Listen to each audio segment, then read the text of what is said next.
ज्यांच्या पोटी मुलीने जन्म घेतला त्यांना किंमत कळते काय असते। काळजाचा तुकडा असतो। काळजाचा तुकडा का? भगवान परमात्माने ज्या वेळेला मुलगी ही रूप प्रगट करण्यासाठी स्वतःच्या वडिलाचा थोडा काळजाचा भाग घेतला आणि तोच काळजाचा भाग घेऊन ते मुलीचं रूप घडवलंय। म्हणून तर म्हणतात तिच्या बापाच्या काळजाचा तुकडा येतो। बापाचं हृदय खूप प्रेम करतो नितांत निस्वार्थ मनानं। बाप स्वतःची पत्नी गेल्याच्या नंतर नाही रडणार। एकुलता एक एखादा मुलगा गेला तर नाही रडणार। बाप स्वतःची आई गेली तरी नाही रडणार। पण एकुलती एक मुलगी जी स्वतःच्या आईपेक्षा सुद्धा ज्याच्यावरती प्रेम करायचे, जीव लावायचे, सांगू तुम्हाला सगळ्यात पहिला मुलीचा हिरो कोण असेल तर तो तिचा बाप असतो। पहा, खूप मोठा आधार आहे। निस्वार्थ मनानं प्रेम एकमेकांच्या वरती करतात। बापाला सुद्धा किंमत कळते ज्या वेळेला मुलगी दुसऱ्याच्या घरी जाईल। जोपर्यंत आहे ना सगळं सहन करते, किती त्रास होऊ द्या, किती संकट येऊ द्या, पण वडिलाला समजून सांगण्याची ताकद मुलीमध्ये आहे। बाप एखाद्या वेळेला स्वतःच्या मुलाचं नाही ऐकणार, स्वतःच्या पत्नीचं नाही ऐकणार, मुलीचा शब्द डावलत नाही। पहा, मुलीचा शब्द डावलत नाही कधीच। ज्यांच्या जीवनातून बाप निघून गेला त्यांना किंमत कळते काय तर। मुलगी सासरला निघण्याच्या वेळेला सगळ्यात जास्त मुलगी कोणाच्या गळ्यात पडून रडत असेल तर ती स्वतःच्या बापाच्या गळ्यात पडून रडते। पहा, बाबा आजपर्यंत काळजी घेण्यासाठी मी होते बरं का, बीपी आहे तुम्हाला, शुगर आहे तुम्हाला, गोळ्या वेळेवर घेत जा। गोळ्या जर नाही घेतल्या, भोजन वेळेवर जेवण नाही केलं तर चक्कर येते तुम्हाला। चक्कर येऊन पडले आणि संध्याकाळच्या वेळेला घरी आले तर विचारायला कोण नाही तुम्हाला। आजपर्यंत होईल तशी काळजी घ्यायची मी तुमची, आता काळजी घेण्यासाठी नाही। मी सांगू कितीही गरीब परिस्थिती असू द्या, पण मुलगी त्या परिवारावरती त्या परिस्थितीवरती पांघरून टाकण्याचं काम करते, पांघरून टाकण्याचं काम करते। पाहुणे येऊ द्या घरी, मुलाला सांगावं जा शेजाऱ्याकडून जाऊन दूध घेऊन ये। तो ग्लास घेतो, ग्लास मध्ये पैसे टाकतो आणि पाहुण्याच्या समोरून वाजत वाजत घेऊन जातो। काकू दूध आहे का? दूध नाहीये, दूध संपलंय। तो मुलगा सांगत नाही पाहुणे आलेत म्हणून, परत येतो। पण हेच काम जर मुलीला सांगितलं ना, मुलगी एका हाताच्या मुठीमध्ये पैसे दाबते, एका हातामध्ये ग्लास घेते, ओढणीच्या आडोंगी ग्लास घेते, पाहुण्याच्या समोरून जाते दूध आणायला, पण पाहुण्याला भनक सुद्धा लागू देत नाही।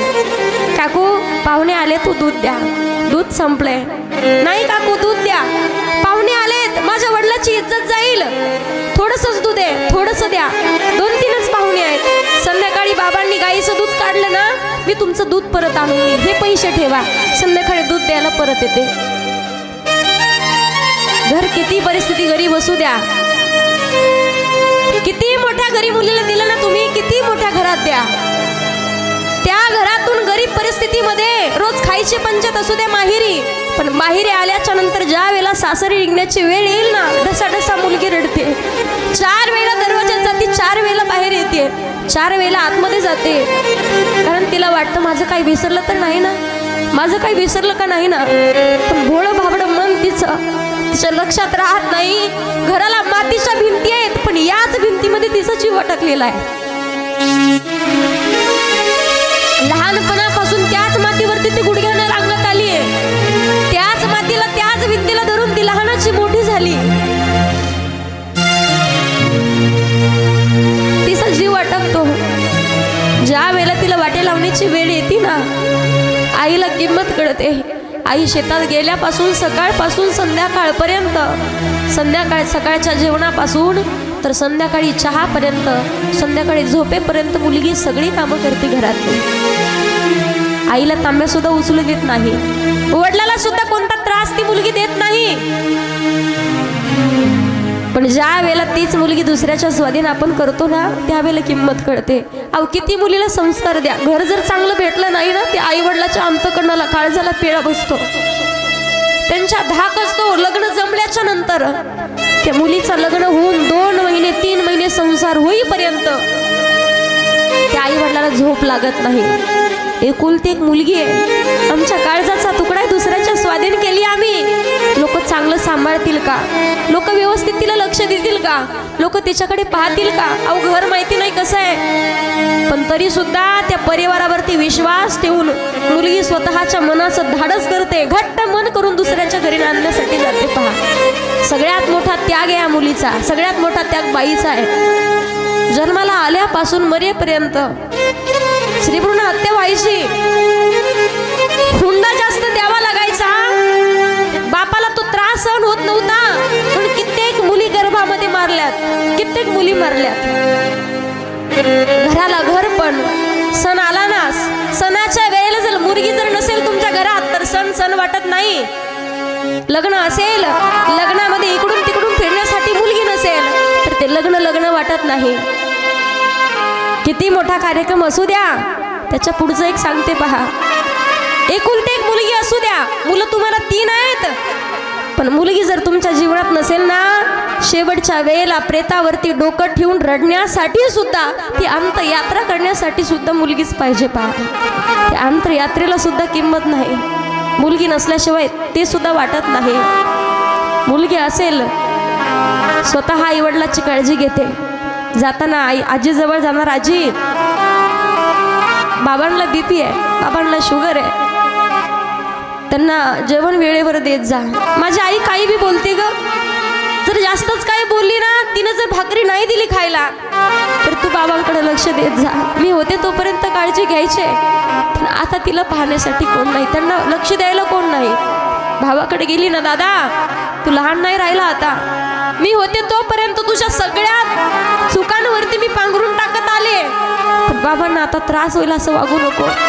घरातली सगळी कामं कर, वय झालंय आपल्या बाबाचं, माझं लग्न करून दिलं तर एवढा मोठा हुंडा त्यांच्या डोक्यावरती, आयुष्यभर जरी काम करत राहिले तरी लोकांचं गरज फेडणार नाही. आता तूच त्यांच्याकडे लक्ष देत जा, तू स्वतः सांभाळ. म्हातारपणी सुद्धा त्यांना दुःख होऊ देऊ नको, त्यांना संकट त्यांच्यावरती येऊ देऊ नको. त्यांची काळजी घेण्यासाठी फक्त तूच आहे. स्वतःच्या आईला समजावून सांगते, आई जास्त कमी एखादं काम चुकलं किंवा झालं नाही ना, तर तू बाबांना परत बोलत जाऊ नकोस ग. मी होते तोपर्यंत बाबा मला सगळ्या गोष्टी सांगायचे, पण त्यांना सांगण्यासाठी, त्यांना समजून घेण्यासाठी आता कोणी नाही राहिलं. बापाच्या जीवनात सगळ्यात मोठं दुःख आणि सगळ्यात मोठं संकट कोणतं असेल, दुःख कोणतं असेल तर मुलीला दुसऱ्याच्या घरी पाठवून देणं. घर चांगलं निघते की वाईट निघतं काहीच माहिती नाही, कसल्याच गोष्टीची जाणीव नसते, कसल्याच गोष्टीची माहिती नसते, पण तरी सुद्धा बाप स्वतः जड अंतःकरणानं कधी कोणाच्या समोर हात जोडत नाही दादा, कधीच नाही जोडत. तीच मुलगी सासरी जाता नाही का, सासरी जाताना तोच बाप ड्रायव्हरकडे येत नाही, स्वतःच्या मुलीजवळ जात नाही, मुलीला स्वतःचं तोंड दाखवत नाही. आज जावाई बापूकडे जातो. स्वाभिमानानं जीवन जगलेला बाप कधी कोणाच्या समोर मान नाही झुकली, कधी कोणाच्या समोर हात जोडले नाही, पण तोच बाप आज हात जोडतो आणि सांगतो, जावाई बापू काळजाचा तुकडा आहे बरं माझ्या, लहानपणापासून तर हाताच्या फोडासारखं सांभाळत आलोय तिला, कधी कोणत्याच गोष्टीची कमी नाही पडू दिली. एखाद्या वेळेला जेवण एखाद्या वेळेचं कमी भेटलं तरी चालेल, पण माझ्या मुलीला त्रास देऊ नका. काही चुकलं तर पदरात घालून घ्या, सासऱ्याला सांगावं, काही चुकलं ना तिच्याकडनं, तुमची मुलगी म्हणून तिला समजावून घ्या, किती संस्कार देऊ द्या. पण तरी सुद्धा शेवटच्या वेळेला हात जोडून सांगतात, मुलीच्या बापालाच लहानपण घ्यावं लागतं, मुलीच्या बापालाच कमीपणा घ्यावा लागतो आणि मुलीच्या बापाला हात जोडावं लागते, सांगावं लागतं. देवानी सुद्धा कशी प्रथा काढली कळत नाही. लहानपणापासून तिचा सांभाळ करायचा आहे, लहानाची मोठी करायची आहे, आणि ज्या वेळेला काम करण्याचं वय होईल, ज्या वेळेला तिचा हातभार लावण्याचं वय होईल ना, त्याच वयात दुसऱ्याच्या स्वाधीन करून द्यायची. या गोष्टीसारखा सगळ्यात मोठा त्याग दुसरा कोणताच जगात नाही.